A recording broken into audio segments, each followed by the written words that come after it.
And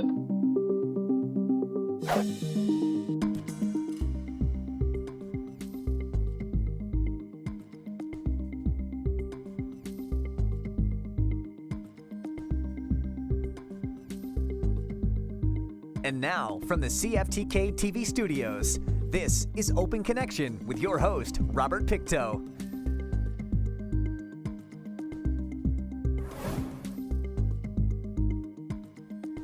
Welcome to Open Connection with your host, Robert Pictou.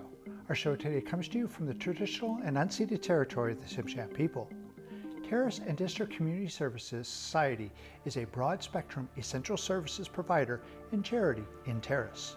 On today's Open Connection, Associate Director of Support Services, Troy Peters. I was born on the south side of Francois Lake, so a very interesting place, so to speak. At that time it was comprised of various, how would I say, colorful people. There was, a lot of hippies that grew up there, that moved there. There was draft dodgers. There was different religious groups that settled over there. And of course the First Nations people, and be able to access it through a ferry that went across the lake. And in the wintertime it would freeze and people would drive across the lake. It was almost kind of like the Wild West. In the wintertime it would get 40 below there and the lake would freeze and then we'd drive across the lake. I traveled all over northwestern BC, worked in various places, in the logging industry or heavy construction before settling in Terrace here. What brought you out this way? Fishing.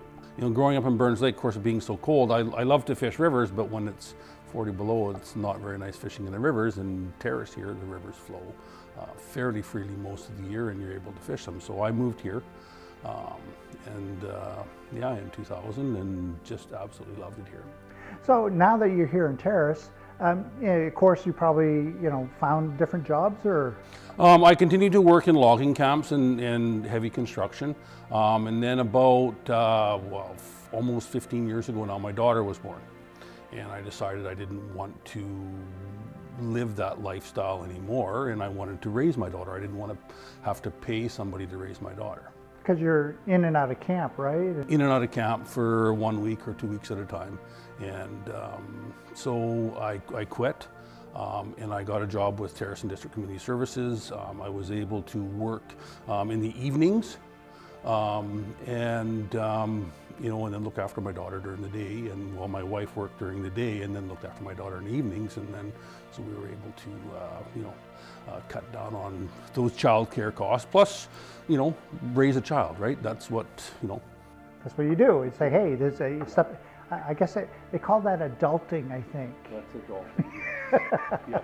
So once I started with Terrace and District Community Services, working with persons with very diverse needs, it changed who I was. And I started to see the people that I worked with as human beings, whereas when I was growing up, I was isolated from those things. Kids with disabilities were excluded in school. So, I learned that, that they're human beings, and they're beautiful human beings, right? So I started to try to advocate for people, and really enjoyed my job doing that, and ended up working my way up into a supervisor position, and then now into an associate director position with TDCSS. You said TDCSS. What do they do over there? So we have group homes for persons with diverse abilities. We have provide youth and family services for children and for families who are having difficult times. We have the Foundry downstairs, which is a province-wide initiative for youth age 12 to 24 that they can just drop in and see a peer support worker right away. There's a walk-in counselor that they can see, or there's also a clinical counselor that they can see if they make an appointment. And we also have a nurse practitioner that shows up there as well.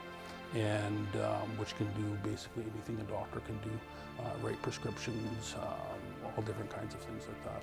So it sounds like it's almost like a one-stop shop if people are seeking help or looking to get information. Yeah, Foundry is definitely a one-stop shop for the youth.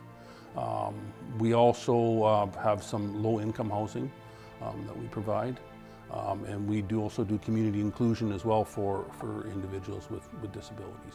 So it could be support in their homes, helping them with grocery shopping, banking, getting to medical appointments, those kind of things, as well as getting them included in the community, right? So getting them out and so it's a more inclusive community. Just having, making those connections with others in the community rather than being excluded. Open Connection will be right back after these messages. And now, from the CFTK-TV studios, this is Open Connection with your host, Robert Pictou. Thank you for staying with us. Many people say that volunteering has changed them in many ways they never expected. They've made new friends, learned new skills, expanded their hearts, minds, and souls. Let us return the conversation with Troy Peters. From your perspective of actually helping those individuals, you said it changed you, right? Oh, it's changed who I am significantly. Rather than shying away from people with disabilities, to being friendly to them. It's as simple as, what do you say to somebody with a disability? You say hi, right? It's that simple. It is that simple. And so that was why, in my new job, I'm able to do other things to advocate on a larger basis as well. So that's why I partnered with the British Columbia's Office of the Human Rights Commissioner. And I sat on a panel and developed a campaign on ableism. Ableism? Ableism. So ableism means that I'm able to access the community. I can get up and down stairs, I can get in doorways, I'm able to navigate the medical system, I can talk to a variety of different people without anything that really restricts me from doing that. People with disabilities are not able to do that. And I guess disabilities, it's kind of a catch-all because there's individuals who may be able to walk but not read, or have difficulty walking, or challenged when they're... Yeah, so there's visible disabilities, and then there's invisible disabilities. Tell me about of course, the visible ones are like, individuals who may have been, have CP, cerebral palsy, where they have difficulty getting around, right? Yep. Yeah, so there's a variety of different reasons that you could have a disability, and I read somewhere that they figure that 80% of all Canadians at one time in their life will have a disability. So this is something that I think is important, that we try to have things in place that people are able to go places without any restrictions. So it's almost, you're including everyone who may have missed out, like we were when we were growing up. That's right. Yeah, exactly. So part of the panel I sat on, we come up with the campaign on unwritten rules. Unwritten rules. Unwritten rules. So I brought some of them today, and I'll just show them to you.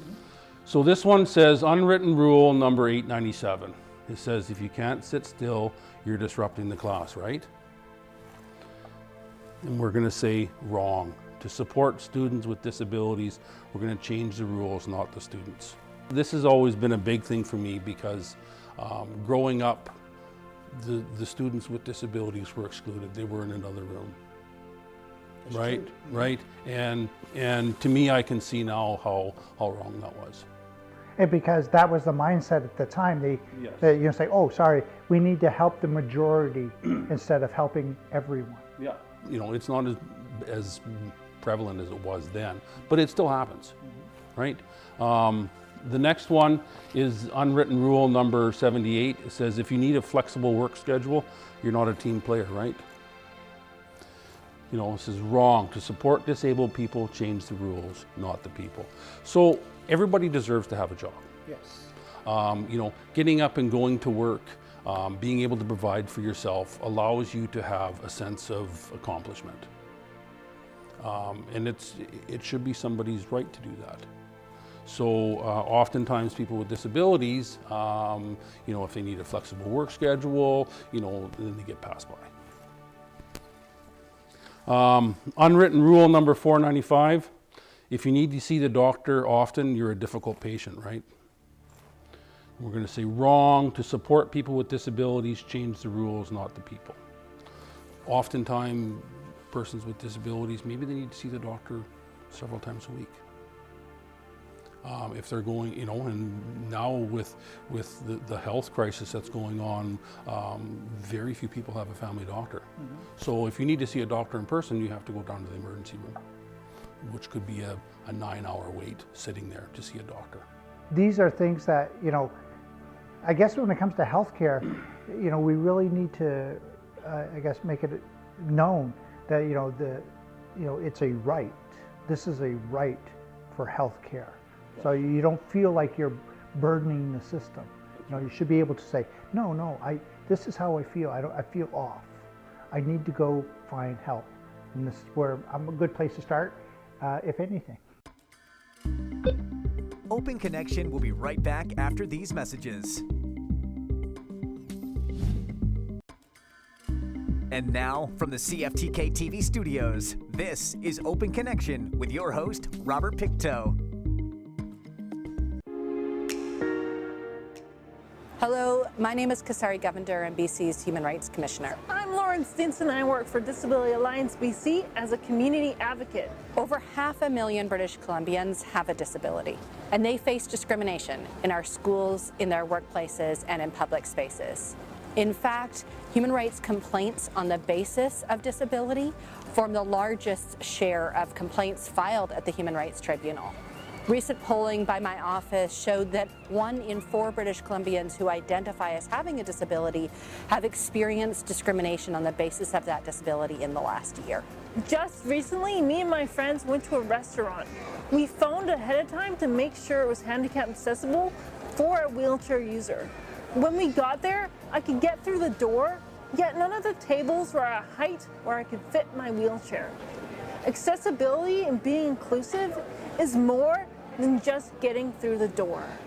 Ableism is the practice and dominant attitudes that devalue the potential of disabled people. They are set rules and values that favor the able-bodied and non-disabled. When I was a teenager, I did not have the concept and language of ableism. Now that I understand what the word means, I can better understand the oppression and barriers I face day to day. Sometimes discrimination or exclusion of people happens knowingly. People with disabilities face stigma, face harmful stereotypes every day. Other times that discrimination is based on unwritten rules that are so baked in we hardly even see them anymore. That's why I've joined Kasari today to talk about ableism, because ableism is often overlooked. We often talk about sexism, racism, homophobia, but we don't talk about ableism, even though the disabled community is the largest minority group in the world. With the Rewrite Rules campaign, we want to invite you to unpack how ableism holds us all back, and to inspire action for all of us to take steps to make our communities more inclusive and equitable. Welcome back to Open Connection. Unwritten rules tell us how we should think or act. They're not written down or even spoken out loud, and we mostly follow them without thinking about them. Unwritten rules about disability ignore, dismiss, or discredit people with disabilities. Everywhere they go, people with disabilities experience these unwritten rules. Let us return to the conversation with Troy Peters. So the last one that we focused on, there was 4 we had, is unwritten rule number 3. It says if you can't get up the steps, just go somewhere else, right? So that's wrong. To make places accessible for disabled people, change the space, not the people. You know, there's still many places that aren't accessible Or, you know, or if you want to get access that, if you have a disability, you have to go around the back. So one of those things, of course, it comes to mind is like a wheelchair, right? You just have a wheelchair. But let's talk about those who are, I guess I'm getting older, so I identify with the older folk, is that there may be steps, but they may be high or difficult to get up there, right? So I need a handrail or support to get where I need to go.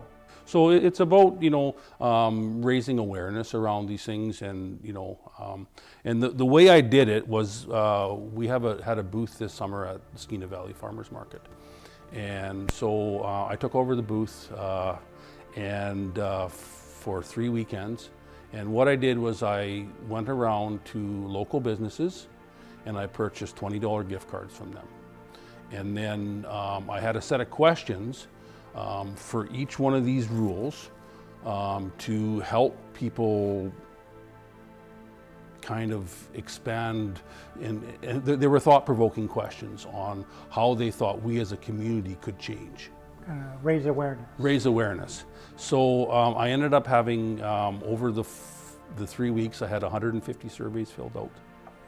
And so after I went around to the businesses, I gave out these gift cards to people who filled out one of my surveys, and then they went back to these businesses, and then again had another conversation around, you know, persons with disabilities, just trying to raise awareness and make the world a more inclusive place. Now, what were some of the feedback that you got from these surveys? Oh, there was a lot of feedback. One of the big things that come up was sidewalks. You know, sidewalks in the wintertime, being able to get around. There was, you know, the call for more services, a call for more compassion, for more empathy. Was also very big, that, you know, trying to understand that just because somebody has a disability doesn't make them a less person. Earlier you mentioned that, you know, if someone stopped by and they filled out a survey that they were going to get a gift card. They were all local businesses. So I got ones from Unbound Gear and Apparel, Cafanera, All Star Shoes, The Fix, Lola's Filipino Foods, Red Raven Gallery and Gifts, Skeena Valley Market Bucks, Misty River Books, and Kermode Tourism. I took copies of these posters to these businesses, and they posted the posters there, so that when people come in, they could say, hey, I got this gift card, you know, from the guy at the farmer's market who was talking about these things right here. So to me, it's a really great way to connect the community, because you know, this is 3 conversations that are happening then, right? So, you know, what are you looking for in the future? Are you looking to bring additional services in, or, you know, what's going to happen with, I guess, the next step? Once I get the report, then I can, you know, it will, you know, hopefully show me where there's services that can be expanded on, or where services can be improved on. I've also partnered with them again, with the BC Office of Human Rights Commissioner, to run some focus groups to establish a baseline of where human rights are being infringed upon.